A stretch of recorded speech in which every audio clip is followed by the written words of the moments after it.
వివాహేతర సంబంధాలు ఎన్నో కుటుంబాలను నాశనం చేస్తున్నాయి. వావి వరసలు మరిచి శారీరక సుఖం కోసం కుటుంబ వ్యవస్థలను నాశనం చేస్తున్నారు కొందరు. ఇటువంటి అనైతిక పనులు చేసే వారి వల్ల అసలు ఎవరిని నమ్మాలో, ఎవరిని నమ్మకూడదో కూడా తెలియటం లేదు. దారి తప్పిన భార్యను ఏంటని ప్రశ్నించిన భర్తకు సమాధానం చెప్పకుండా ఆ మహాతల్లి వాట్సాప్లో పెట్టిన స్టేటస్కు అతను ప్రాణాలే వదిలేశాడు.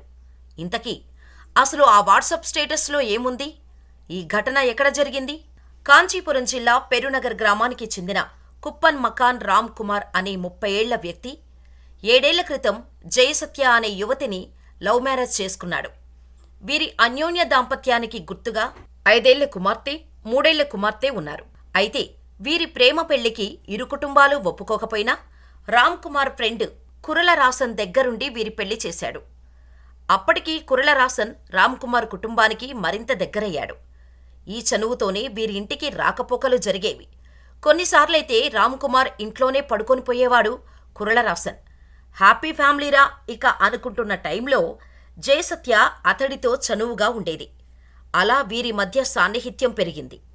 ఇది కాస్త వివాహేతర సంబంధానికి దారితీసింది. అయితే విషయం తెలుసుకున్న రామ్ భార్యను, అటు స్నేహితుణ్ణి మందలించాడు. ఇది తప్పు అని వారించాడు. తప్పుడు దారిలో వెళ్లొద్దు, మనకు 2 ఆడపిల్లలు ఉన్నారు, వారి భవిష్యత్తు గురించి ఆలోచించు అని రామ్ కుమార్ ఎంత చెప్పినా జయసత్య ఆ మాటలను చెవికెక్కించుకోలేదు. పైగా భర్తతో మాట్లాడటం మానేసింది.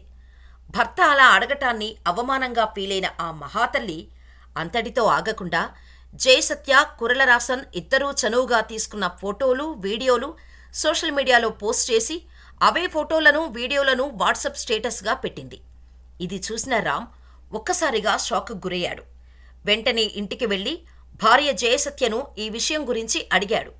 భార్య సరిగ్గా స్పందించకపోవటంతో కోపంతో రామ్ కుమార్ తన ఫ్రెండ్ కురల రాసన్ వద్దకు ఇదేం పని అని వెళ్లి ప్రశ్నించాడు. ఈ విషయంపై ఇద్దరి మధ్య వాగ్వాదం జరిగింది.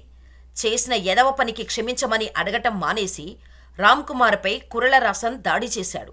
దీంతో మనస్తాపం చెందిన రామ్ కుమార్ ఉరివేసుకొని ఆత్మహత్యకు ప్రయత్నించాడు. ప్రాణాపాయ స్థితిలో ఉన్న రామ్ కుమార్ను బంధువులు కాంచీపురం ప్రభుత్వాసుపత్రికి తరలించారు. అక్కడ చికిత్స పొందుతూ మరణించాడు. దీంతో 2 ఆడపిల్లలు నాన్నలేని పిల్లలుగా మిగిలిపోయారు. పెళ్లికి ముందు ఎన్నైనా ప్రేమకథలు ఉండొచ్చు కానీ వివాహమయ్యాక లవ్ స్టోరీస్ ఉంటే సంసార బంధం పూర్తిగా దెబ్బతింటుంది. పెళ్లయ్యాక పరాయి వ్యక్తుల మోజులో పడితే కుటుంబ వ్యవస్థే నాశనమవుతుంది. ఇటువంటి సంబంధాలకు కోర్టులు సైతం గ్రీన్ సిగ్నల్ ఇవ్వటంతో ఇటువంటి వారికి రెక్కలు వచ్చినట్టు ఫీల్ అవుతున్నారు. జీవిత భాగస్వామిని మోసం చేస్తూ పరాయి వ్యక్తులతో రాసలీలల్లో మునిగి తేలుతున్నారు. నిజం తెలిసేసరికి దారుణాలు జరిగిపోతున్నాయి.